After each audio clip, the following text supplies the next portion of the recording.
pagan, spiritualist, Baha'i, Jew, chaplains who are either working frequently or on their books, depending on local need. And what that means is the managing chaplain, the senior chaplain, could be of any faith. We have pagans managing all of the faith groups. We have Muslims managing all of the faith groups. We have a Sikh managing all of the faith groups. Catholic and Anglican also. It is a different form of ministry. And your direct line manager is so different in essence from who you are.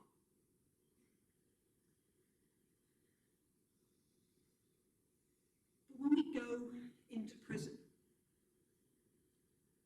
when a man, woman, or child enters our care, they go into a place of reception. However gently, however pastorally that is done, they are stripped of their clothes. They are asked to squat because many insert drugs and phones in places where no sunlight might reach. They are given a number. They are given prison clothes.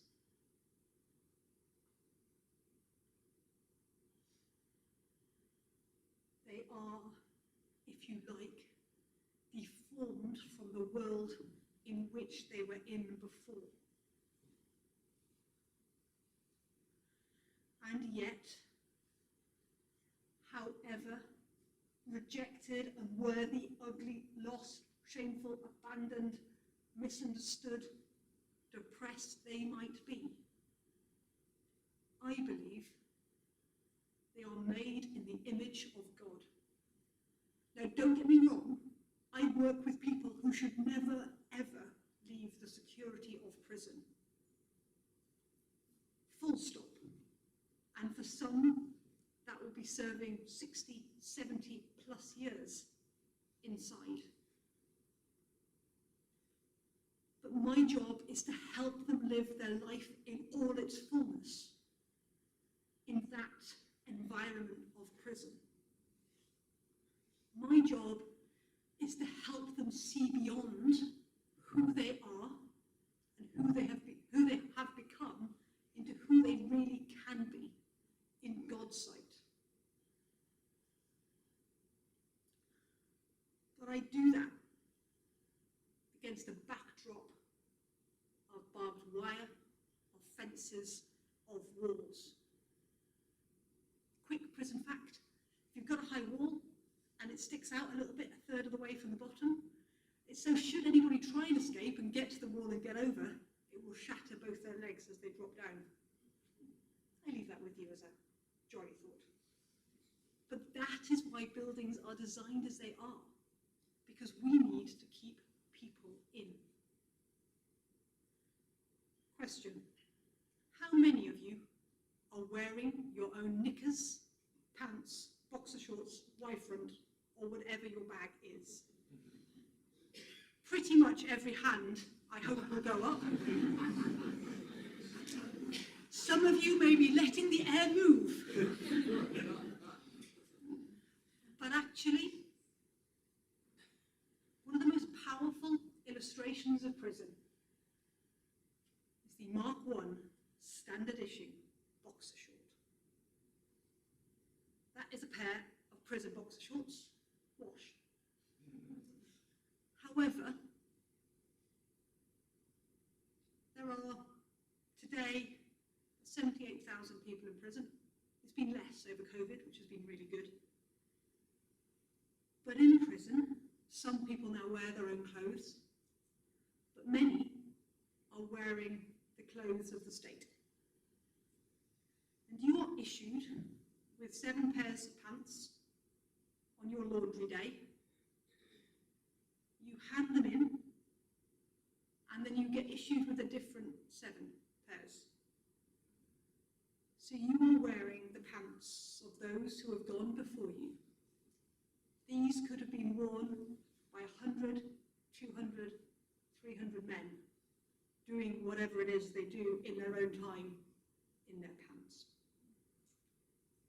But that is the reality of life in prison. It is not a holiday camp. It is not a place of endless resourcing.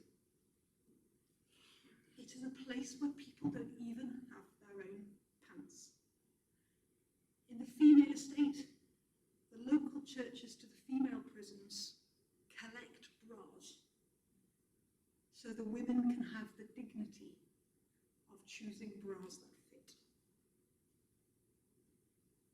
I believe all those in prison pants and bras today are made in the image of God. When you are received into prison, you begin your sentence. Being sent to prison is punishment. Living in prison shouldn't be.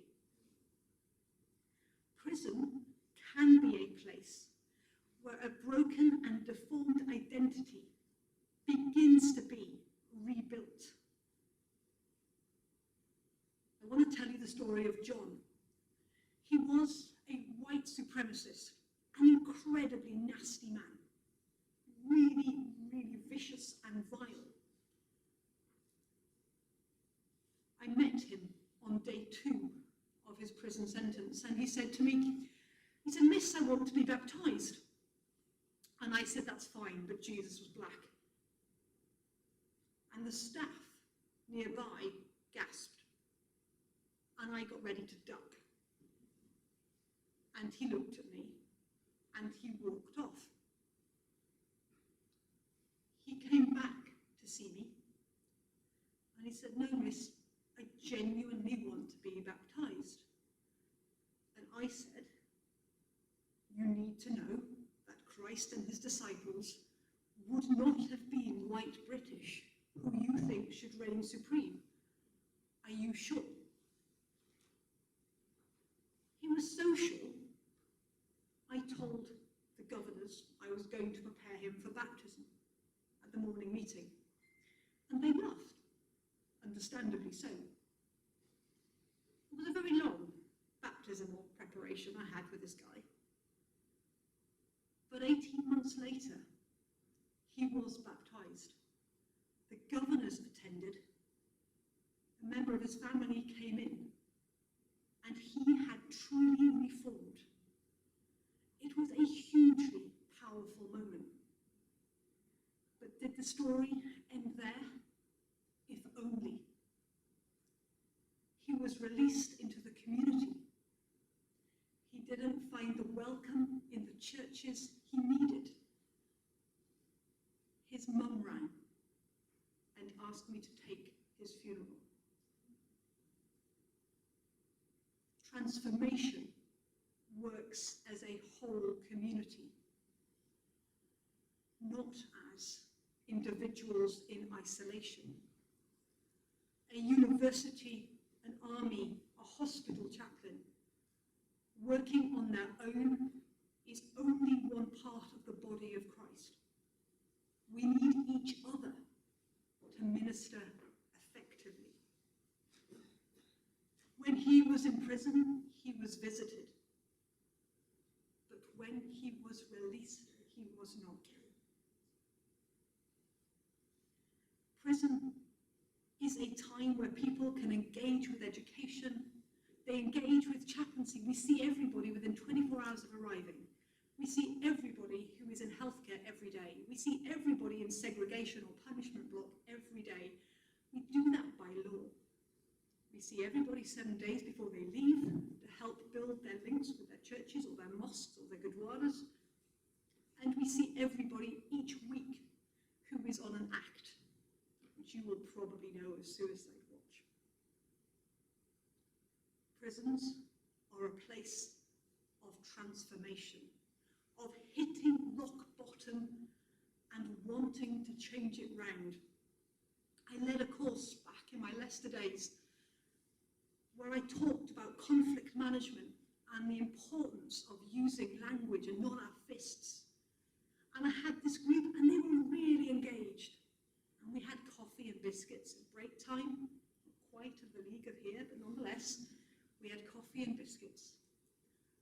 this guy fronted me, and he was shouting, and he was almost spitting in my face with anger and rage.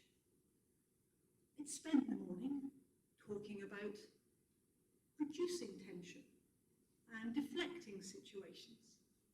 So I figured I ought to live it out. And true to what I taught, I calmed him down and I asked him to sit down. And I felt quite smug, till I turned round and there was 10 prisoners behind me with their fists raised, all saying, "We'd have got the first punch in, miss, you would be fine." Prisons are places where people change, where people believe in different opportunities and different beginnings, where people can access education, the Duke of Edinburgh's award scheme, where people can get a degree, where they can learn to read or write for the first time, where they can be taught how to manage their money, how to love their kids, how to wash their child. Prisons are places of hope, deeper than you can ever imagine. They are places of joy and laughter in a way that fills my heart with gladness every day. I walk into prison and I feel alive, and it is a special and precious thing. And we work hard for that moment, for when most people will leave us. But the challenge of prison is that actually the sentence is not over when you leave. You think of Les Mis, that musical, and also book, obviously, but we'll focus on the musical, it's much easier to follow. I cry every time I see it, not when the lead characters die, but when the bishop risks everything by giving the fugitive the last candlesticks. Because that is what we are called to do, to believe in people who don't believe in themselves when they are released into the community. Chaplains help build self-esteem. They hold on to the hope for those who can't hold on to it themselves. They inspire and they guide. And they help people get to that point where they find true freedom. Freedom from life as was before, as long as we don't release them back to their pimps and their dealers. Freedom for a new start, as long as we welcome them into our churches carefully. Freedom for new beginnings.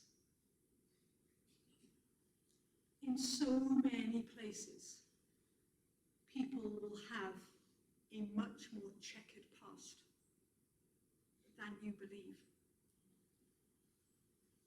I appointed a prison chaplain a few weeks ago.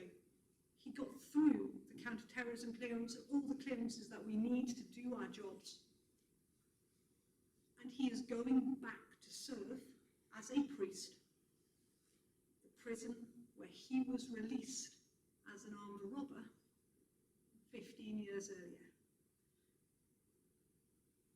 We have to believe that people can change. Because if we don't, who will?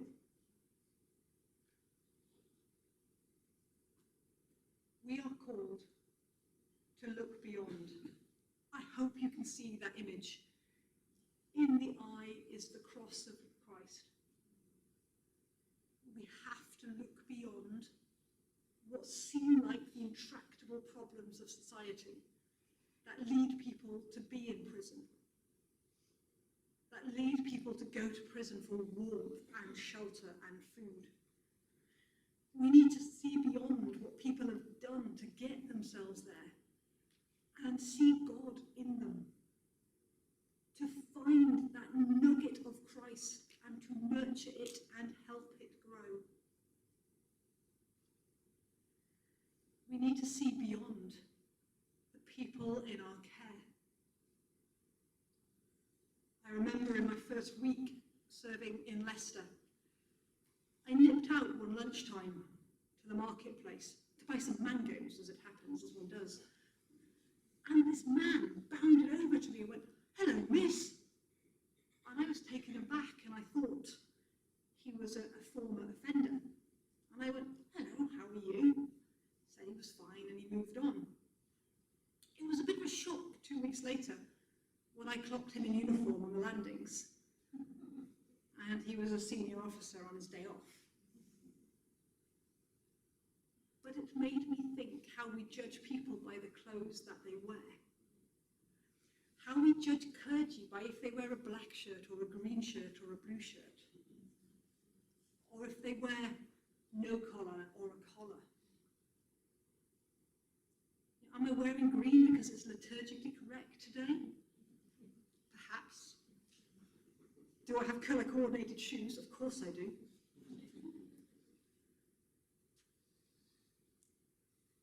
But equally, I had a prisoner, Rochtled to be so, released on temporary licence to spend the day with me while the prison chaplain was made a canon of their cathedral. 1 minute, this lady was in prison clothes. The next minute, I met her outside the gate, and she had worn the very best clothes she had, because she knew going to the cathedral was a big thing. I learnt more from that lady in that service than I had ever learnt in a cathedral before or since. Her questions were insightful. Her enthusiasm was real. And at the end, as we queued for food, I saw the panic in her eye, and I said, "What's up?" She said, "I'm not allowed alcohol, miss." I said, "Neither am I, I'm driving." Nobody in that cathedral knew from where she had come, and she was welcomed like anyone else, and found freedom in that place, like you could never imagine. I can talk about what I do and the life in prison, and I'll take questions in a few moments. But 2 things before I finish. 1, what can you do? Sign your church up to the Welcome Directory, welcomedirectory.org. Get your parish church to sign up. There is a little bit of work you have to do. You have to do an online course, unless you have somebody in your parish who is really quite versed in prison or probation. But sign your church up. It means that you have all the safeguarding things in place, which you will have anyway, because you need to. But it also means that as a church, you will know how to welcome people. And that matters. Because welcoming a thief into our midst is not about grabbing our handbags. It's also not about leaving them open on the side. So join the Welcome Directory and spread the word. Let us make our churches places of welcome. And then finally, if you want to know more, strangely, one of the things I'm most proud of currently is that on the gov.uk website, there is a framework of Anglican prison chaplaincy, what I wrote. And actually, that's the first time in government documentation we have a theological underpinning of what it means to be a prison chaplain, and that I have set out how I'm going to lead the prison service, Anglican side, for the next 4 years. I wonder if any of you are called to come and help me. When I was in prison, who visited me? Could you? Would you? Do you know anyone who could? Any questions?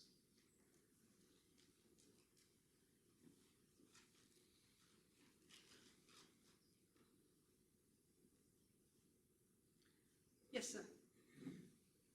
How were you drawn into prison chaplaincy? Thank you. So the question for those on Zoom was, how was I drawn into prison chaplaincy? And the answer, really boringly, is God. I didn't have a flash of lightning, no donkey spoke to me, and there was never any writing on the wall, all of which I sort of hoped would happen. But opportunities afforded themselves to me that I took. And although I'm not the kind of Christian who is blessed with signs and wonder, I have been on perhaps 3 times in my life. One was my call to ordination as a 19-year-old, highly bizarre, and not what I planned to do. 2 was my calling to prison ministry, and incidentally, the bishop said no. And 3 was my calling to the job I have now. I couldn't have done 1, 2, or 3 without my family, and prison ministry is a real sacrifice. My blood family are not the kind of people you want to spend your time with, but when I left my curacy, when I started my curacy, I had nothing. I slept on a camp bed and I cooked on a camp stove.